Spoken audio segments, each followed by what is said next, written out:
Ladies and gentlemen, welcome to the Vandy Sports Podcast. Here's your host, Chris Lee. Commodore fans, on your feet. It's time to anchor down. Welcome to the Vandy Sports Podcast. I'm your host, Chris Lee. We are presented by Dr. Jody Jones, DDS. We're part of the 440 Sports Network. Our guest today will be Andrew Allegretta, one of the play-by-play voices for Vanderbilt Athletics. Andrew appears on the guest line, which is presented by Michael Kendrick of the Kendrick Group. Michael is a local carpenter and a lifelong Vandy fan. He builds bookshelves, cabinets, picture frames, furniture, and made-to-order items. That includes a display case for my prized Dale Murphy jersey. I've seen Michael's work. He's a true craftsman.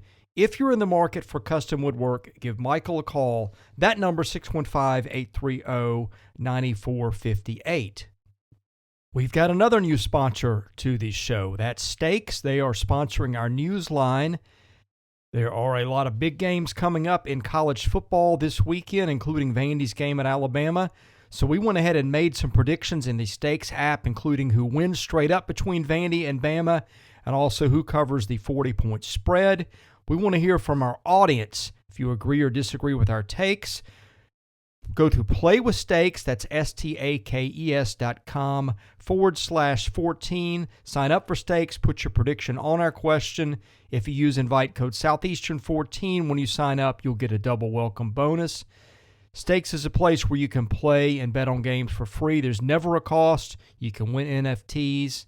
So have some fun. No downside, no cost. Jump on in the Stakes app and join me there. Vanderbilt got some good news this week when quarterback AJ Swann was selected the SEC Freshman of the Week. Swann was 18 for 28 passing, threw for 4 touchdowns, no interceptions, 255 yards. He also added 3 carries for 14 yards as Vanderbilt went to Northern Illinois and won 38-28. Now on to our interview with Andrew. Andrew Allegretta joins us today. We're going to talk a little bit about Vanderbilt's win over Northern Illinois, look a little bit ahead to this weekend's game at Alabama. Andrew, thanks for joining us. I hope you are well. I'm well. Both you and I are dealing with the scorching 9,000-degree heat on a brisk middle September afternoon, so that's nice. You know, 8 minutes ago I was out doing yard work. Right. Kicking up a storm of dust. Yeah. I'm shocked I can even breathe at this point. It is about 95 degrees or so here right now, or going to be that today.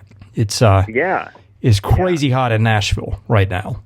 And then you got a phone call from me, and I pitched you on doing my lawn. So right. So that went well too. Which I very politely declined. So understandably so. Well, speaking of taking care of work, Vanderbilt took care of its at Northern Illinois in a game that was seemingly very decidingly going one way until it wasn't. Yeah. I mean, I think there was a lot of good things in there for sure, right? Obviously, first and foremost is the victory and the way that they accomplished it. There's some troubling stuff in there for sure. Still, some of those pass plays makes you queasy. The lack of pressure on the quarterback and defensive line depth makes you queasy, especially going into this week. But obviously the story coming out of the whole thing is the first start for AJ, right? And he looked very, very good. Was able to find Will Shepherd effectively, was able to get downfield and, find Ray Davis on one heck of a play, probably the play of the season so far. So, yeah, there's a lot coming out of that I think you have to be pleased with. And more than anything, right, they're sitting at 3-1. And, I know Clark goes into all of this trying to find a way to get to a victory at the end of every single game, but we all understand sort of the growth process the program is going through, and that's a clear step. That's a clear, had struggles last year against ETSU, found a way to get wins against Colorado State and UConn. And here this year you come out of non-conference 3-1. The only game that you lost is to a team that finished in the top 15 last year and has one of the best quarterbacks in the country. So very, very clear progress from head coach Clark Lee through 4 games.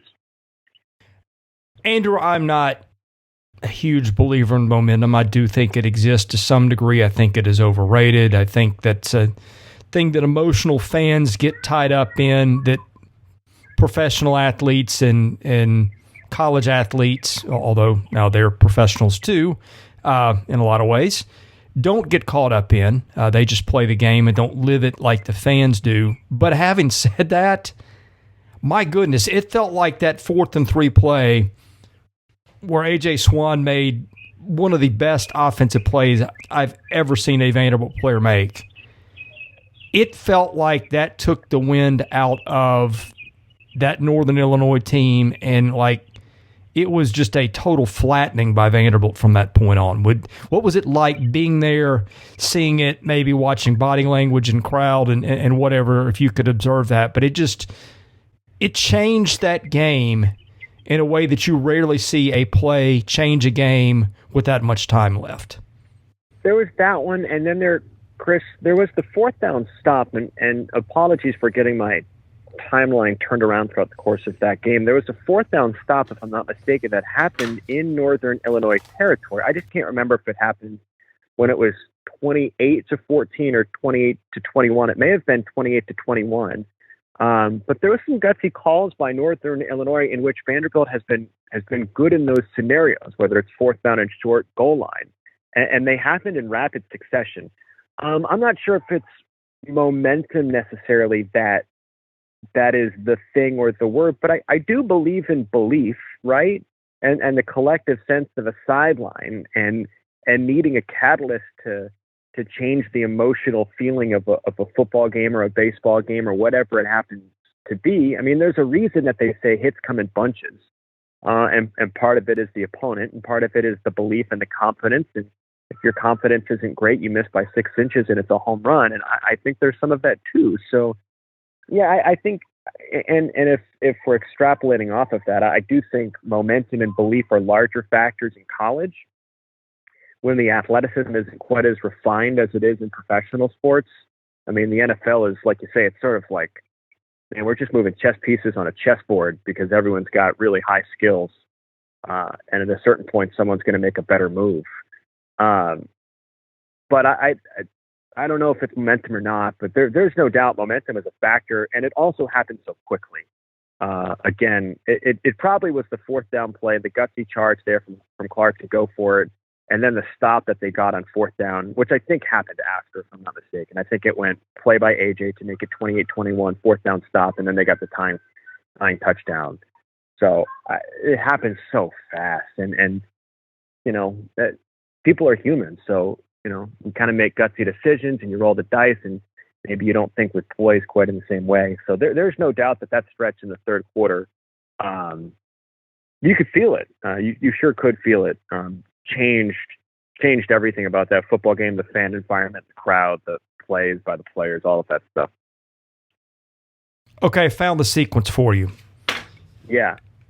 6:53 left was in Swann threw the touchdown to Davis. 4:40 play starting at the Northern Illinois 34. That's where Wusu breaks through the line and gets tackles for a loss of 3. Vandy gets the ball at the 31. Commodores go no huddle, and they complete a touchdown pass to Will Shepherd for 31 on the next play, which I think was mostly run after catch. Then Northern Illinois goes incomplete pass, 7-yard rush, 5-yard delay of game, and then a punt. And then that's the next drive where Shepherd catches his other touchdown pass at 1:11. So that really was 3 touchdowns in a span of 5.5 minutes. And from then it was over. Oh, for sure. 100%. And I really do think the coaching staff deserves credit. We talked a little bit on the Commodore Hour Monday night about this. They changed the way that they played defense in that second half. And they're going to have to figure the whole thing out moving up to the SEC here this week. But look, they told their defensive linemen to get up and challenge the throwing lanes, and they did that. They knocked down passes. They changed the way that they handled their corners coverage, and that helped. And, Northern was getting them on those, 5-10 yard out routes or quick throws or whatever it was, and we weren't getting quick pressure. And they approached it differently. That's coaching. at a certain point, that sort of coaching may not be enough to get you over the hump, and perhaps this weekend against Alabama is one of those scenarios. But look, you got to give credit where credit is due, and they made the right adjustments to help the moment that they were in, and they totally changed the vibe of things for sure with the way that they approached that passing attack for Northern Illinois. And then Michael Lewis made a great play on fourth down. And I know you said broke through the line. I don't think he was touched on that play, if I remember correctly. Yeah, I think that's probably more accurate. Yeah, I think they just whiffed on a blocking assignment. He just got right down the line and destroyed it. Kiva Wesley at one point in that game made a great fourth down tackle. I mean, we haven't talked about him a ton, but the converted offensive lineman to defensive lineman, he's been in the mix on some of those fourth down stops. Him and Christian James, like, I know we've kind of belabored the defensive line depth and, not getting pressure on the quarterback or whatever it happens to be. But some of these guys that have been tasked with stepping up in difficult situations have done so. And they're going to have to keep doing that in conference play. But again, to the guys that are quote unquote role players in these fourth down and short situations, or guys that are second rotational defensive linemen, and coaching changes that you get throughout the course of the ball game, those things add up, and they added up very quickly against Northern. Speaking of defensive line depth, I meant to ask Clark Lee this yesterday at the press conference. Do you have any sense of when they get Davion Davis back, or if they get him back? I don't. Certainly, fingers crossed. I don't have a good sense. Just, gut instinct being around the program. I don't think it's this week against Alabama. So I really, really don't, Chris. I hope it's sooner rather than later, but just I'm not holding my breath for anything super immediate. This season of the Vandy Sports Podcast has been made possible by my friend Dr. Jody Jones, DDS. When it comes to general or cosmetic dentistry services, Jody is the best in Nashville. Just check out his client list. It testifies to that. He sees movie stars, music stars, athletes, coaches, you name it. Jody is the dentist of choice for stars in Nashville, but he sees regular folks like you and I as well. What people love about Jody's office is the ambiance. It's relaxing. It's friendly.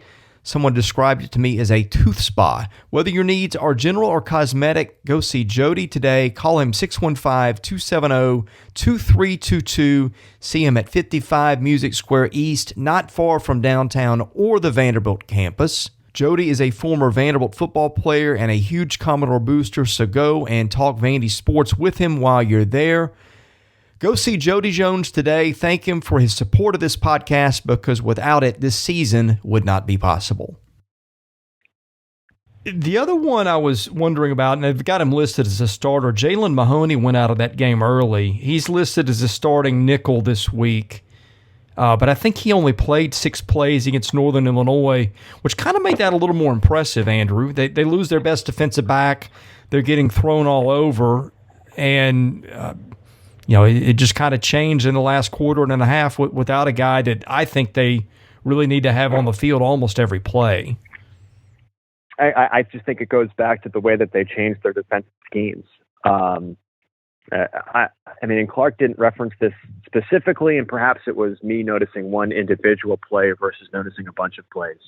But I felt like they asked their defensive linemen, especially the edge rushers, to kind of drop back into the flat and guard against that. And I don't know if the right term is bracket some of those wide receivers on the out routes or whatever it was, but they changed and it worked. Like I can visually see in my brain Darren Agu getting up there and knocking down a pass.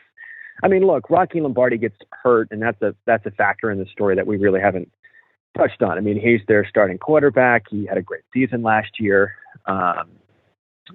Michigan State transfer, and it's just different when you go to a redshirt freshman in Ethan Hampton if you're Northern. But you talk about Mahoney being out and they're still able to slow things down. I think it goes back to coaching and how they asked really their defensive line to approach. And Norm made this point in the broadcast. Like, if you're not getting home as a defensive lineman, you've got to be able to at least get your hands up and knock down a few passes. And certainly saw that for sure with Darren Agu. And I think there was at least 1 or 2 other defensive linemen who had pass breakups in that ball game. Andrew, how good has Will Shepherd been, and how good of a player do you think he's becoming? I don't know. He's obviously been very, very good. I hesitate to step too far into the future.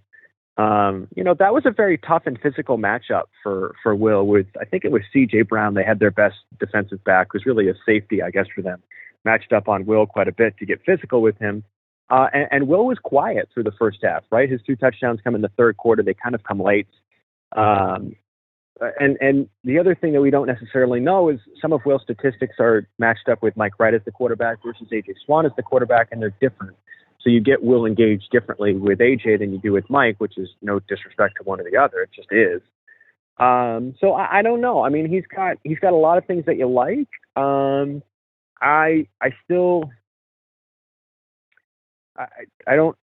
don't know too much just yet. He's obviously a very, very gifted player. Like we knew going into this that Will was going to be one of your top offensive threats with Jaden McGowan, with Ray Davis, and fingers crossed getting Rocco Griffin and Pat Smith back this weekend. You had some pieces to work with. I'm not quite sure. I don't know. Like Will has the size. For the most part, he seems to have the speed. I don't know that he's a 4.3 40 type of guy, but he's got the size. He's got good enough speed. He seems like he can break away from a defense if necessary.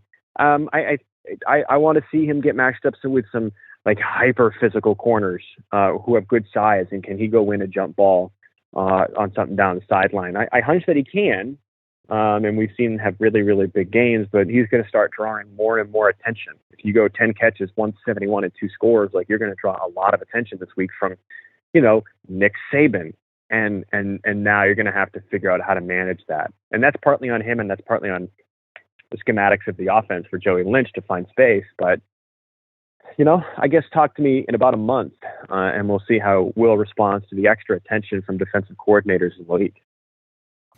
The running back room and the depth there has been a constant topic of conversation. Ray Davis has, I think, had to carry a ton of the load, almost all of it at times, other than Chase Gillespie. Still don't know about Rocco Griffin. Maybe you do. I think Patrick Smith back this week. How do you see the running back room going forward, starting with this week? And it seems to me Griffin is still probably a game time decision as we talk on Wednesday morning. It certainly feels that way. It certainly feels like it's kind of a coin flip with Rocco at the moment, but perhaps they know more that I don't know at the moment. Having Patrick Smith back is a really big deal. So it's still going to be Ray Davis's running back room, right? He's still that guy. But we've always known, and I've talked with Joey Lynch a little bit, fits and starts, about just, again, not knocking anybody. It's just, you look at the entirety of your playbook and you say, well, we can do X, Y, and Z with Ray. We can do X, Y, and Z with Rocco. We can do X, Y, and Z with Pat. And we can do X, Y, and Z with Chase. And if you remove 2 out of the 4, all of a sudden your playbook looks different than it did at the start of the season. So it's a reality. It's not an excuse, right? Coaches will also tell you that the mark of a really, really good coach is how you adjust throughout the course of the season when you think you have A and you end up having B 6 games in.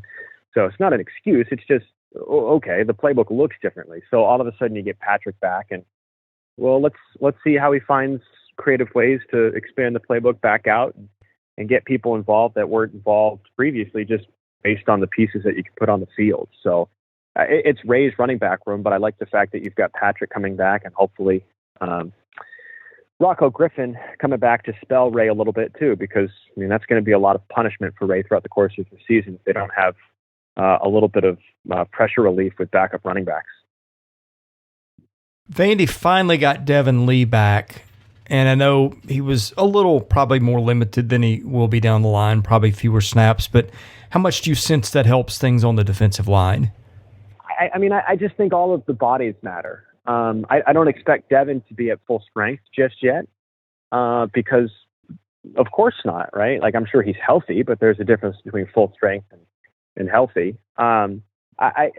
We've always kind of touched on this, Chris, and again, not to be belittling or reductive, just Vanderbilt's in a place where any depth erosion is a problem. And any bodies that you can get back that are skilled and can help you are of value. So, whether it's just Devin Lee gets to the quarterback and makes a sack, or he helps someone like Malik Langham or Christian James or Kiva Wesley or whoever else be factors throughout the course of the game because he's able to just give them a breather. Like, that's a huge factor too. Like, guys will get better just because Devin's presence is there. You know, speaking to depth on the defensive line, BJ Diakate, who I don't think he even played the first couple of weeks of fall camp due to, I guess, some sort of a health concern, I thought really gave them some good snaps. He and Agu have kind of taken over at that star position, I've I think. Kind of gone through it, and yeah, not to jump in, but like I do think there has been some people throughout the course of 4 weeks that maybe we weren't talking about at the start of the season and go, oh boy, defensive line depth is a real problem, that have started to gain some traction, and Diakate is absolutely one of them. And getting Issa Wataha back is one of them. And getting Christian James to be a factor, and Kiva Wesley, I mentioned his name again, like making some fourth down stops. Like, are they where they want to be in the course of their program's arc? Probably not. Vanderbilt, that is. But again, credit where credit is due. Some of these guys were probably not factors at the start of the season, but then were forced to be factors with papers going down and still not having Lee and still not having Davian Davis. Depth is just such a thing. Having it and utilizing it just flat out makes you a better football program. And it is worth tipping your cap to Diakate, who I've noticed out on the field a handful of times.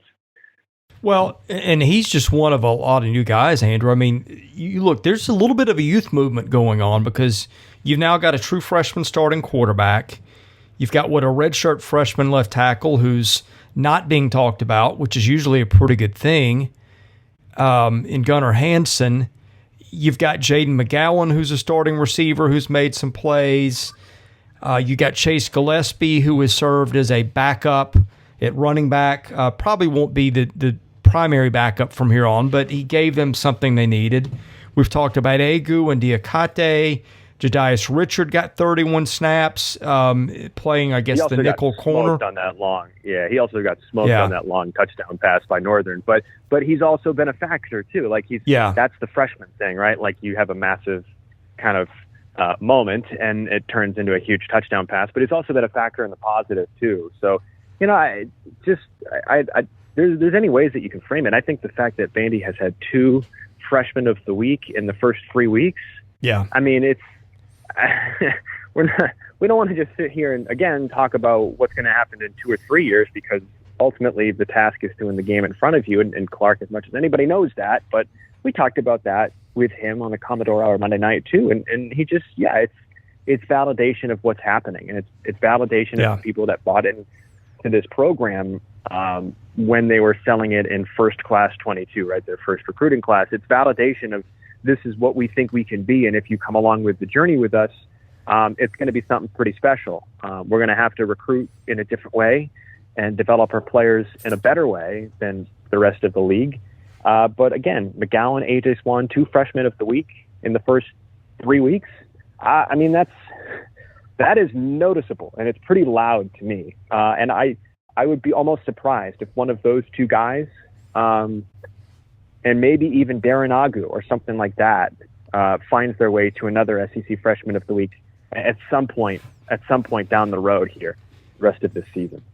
Yeah, Bradley Mann is playing increased snaps. I mean, trust me, Vanderbilt's had ample opportunity in the past for freshmen to come in and make a mark, but it's hard to do. I don't remember a year where freshmen have helped them more than they have this year. And yes, some of that is a product of what Clark Lee inherited as a bad roster, but I mean, there's a big jump between playing and being an SEC freshman a week. I mean, these guys are really, I know you just said it, but these guys are really starting to pop, and I think that can only help their recruiting going forward, because they can point and say, hey, look, if you can play, this staff will give you an opportunity.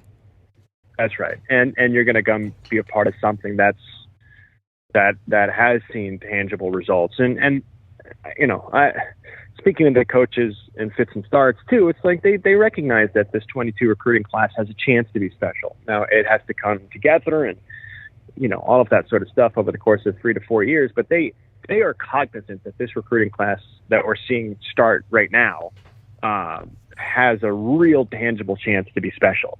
What does it mean in terms of how it changes the arc of the program or whatever? I don't know. And I recognize, too, that Vanderbilt has shoot, Chris, I literally like an hour ago, I just did an interview with Chuck Scott, All-American, played in the NFL, 83, 84, that kind of stuff. I just did an interview with him, and all that is old is new again. Like Vanderbilt it's not that Vanderbilt has not had really talented football players over the course of its history. Of course it has. It's been the depth, and it's been the number of them, and what potentially that this program has in this first recruiting class is more depth of talent than they've had in a handful of years.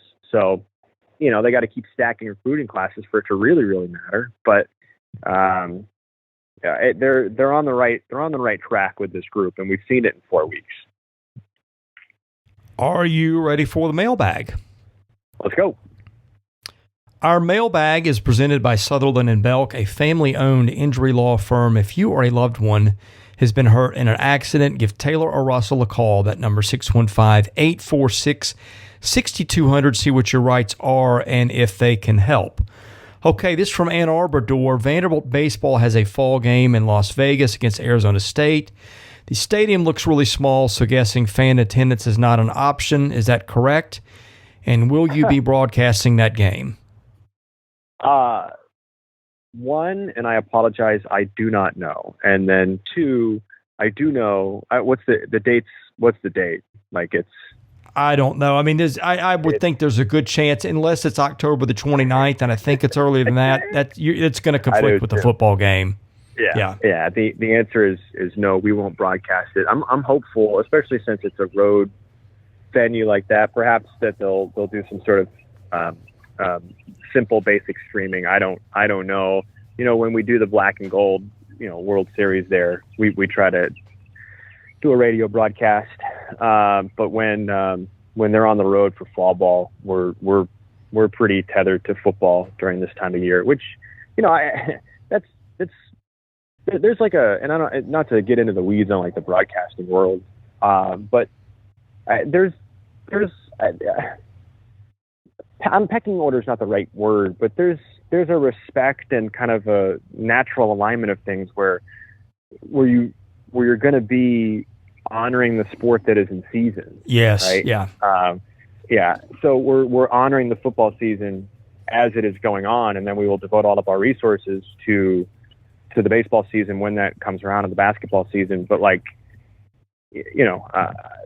part of the setup that is nice is that there doesn't have to be a trade-off between football, basketball, and baseball, because Kevin can handle basketball when that season comes around, and there's no disrespect factor there to basketball, and I can handle the baseball season without the basketball overlap, and there's no disrespect to baseball. But we share a radio station in town locally with the women's basketball program, and if they've got an NCAA tournament game or an SEC tournament game, and we've got a Tuesday night game against whoever it happens to be, we're going to honor the sport that is further along in their season. So, women's basketball gets the priority on that station, and baseball will slide to wherever it needs to go in those moments. And the same will be true, by the way, for men's basketball. The football is going along, and we've got a game against,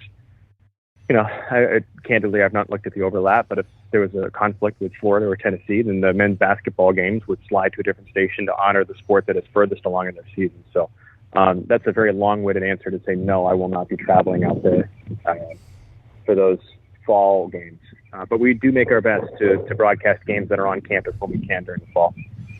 I'm looking at the basketball schedule. I actually don't think you have a game day conflict between football and basketball. What you will have is back-to-backers, where you've got a Friday basketball and a Saturday football. Yeah, so send your thoughts to Kevin Ingram. Well, send your appreciation to whoever did that, too, for me. Sure. We'll do. Yeah, because those are tough. Those two sport game days, which they seem to happen a lot in baseball and basketball too. And I've actually had some days. Remember one year I think I covered. I want to say I covered a spring game, a basketball game, and a baseball game in the same day. Yeah, that's enough. I mean, I have less equipment to move than you too, though. Yeah, right. Yeah. My wife would agree. Yeah. All right, last one. Poor Vandy fan 615 asks, were you able to attend the Smashville Home Run Derby and softball game Monday night with Predators players and Vandy athletes? We had a great time, and it seems like a no-brainer they would collaborate like something on this every year. We broadcasted the Commodore Hour from Hawkins Field that night, so we were up in the booth there talking with Clark, and we talked with Carter Holton just to kind of, get his take on watching some of his teammates do all of this. I think that's mostly a Brooks Webb collaboration, because the Preds would always come here and do their home run derby as like a team bonding thing in the fall, but they've talked for a while, like we could make this more, and they did. I'm glad they did.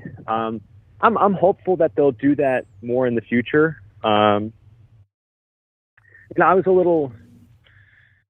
thought we would get, and I'm not pointing fingers or anything like that. I feel like that's such a cool event. We could get a really, really good crowd. I thought we had a nice crowd, but I thought we could have a better crowd. I don't know if it was the Titans. I don't know if whatever it was, but I thought that was a nice, there's so many opportunities in this city, and I've kind of talked ad nauseum about this, and I'm always cautious because, like I said earlier, what is old is sometimes new again. But boy, the city and the teams here and the music world here and, the thought leaders here, all of that sort of stuff, there's so many chances for really, really good things. It's just a matter of finding the right fit at the right time. And I certainly thought the Smashville Showdown was one of them. I hope we do it again, and I hope we get a, twice as big crowd next year.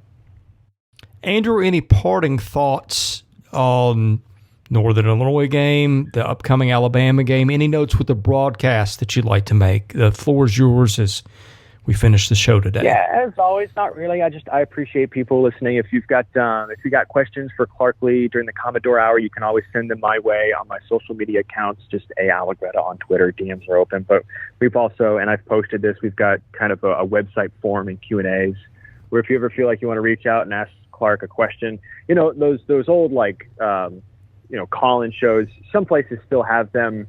I think maybe the Titans have it on 104.5 The Zone or whatever. We don't, just out of sheer mechanics and logistics and what's to fit at the right place in the right time. But I want to make sure that there's an avenue for fans if they've got questions, for whether it's for me or the broadcast, or whether it's for Clark during the Commodore Hour on Monday nights. I've tweeted it out. It's that very first story we put out about the Commodore Hour. There's a Q&A form on there where you can submit questions, and we've gotten a nice response of questions throughout the course of the year. But by all means, if you've got questions, comments, things that you'd like to hear us do, or whatever it happens to be, our ears are open, and I want to make sure that we're doing the best we can. I've kind of rambled on that kind of stuff in the past, so it's nothing new. But I'm not just trying to sit up there in the booth, hide away, and call the game and be done with it. If there's things we can do to make a fan's experience, enjoyment level, connectivity to the program better, let me know, and we'll try to make that part of our routine. Well, Andrew, thank you as always for your time. It's been a lot of fun. Have a safe trip to Alabama, and we'll talk to you again in a couple of weeks. Yes, sir. Good luck with the rest of your lawn, Chris. You bet. I'm so looking forward to it. Thank you for listening to today's episode. We thank our presenting sponsor, Jody Jones DDS. We thank our other sponsors, Sutherland and Belk and MyPerfectFranchise.net, as well as our new sponsors, Steaks and the Kendrick Group. If you're interested in sponsoring this podcast, and that's how we make this work, please email me at chrisley70@gmail.com. We also ask that you subscribe to our website, vandysports.com. That is $99 a year. You get things there that you don't get here. And of course, please rate, review, and subscribe where you see our podcast. That helps us get noticed. Be sure to follow us on Twitter at vandysports.com. Follow me at chrisley70. And finally, subscribe to our Vandy Sports YouTube channel as well. Thank you for listening to the Vandy Sports Podcast, which is part of the 440 Network. I'm your host, Chris Lee. We'll catch you with another episode coming very soon.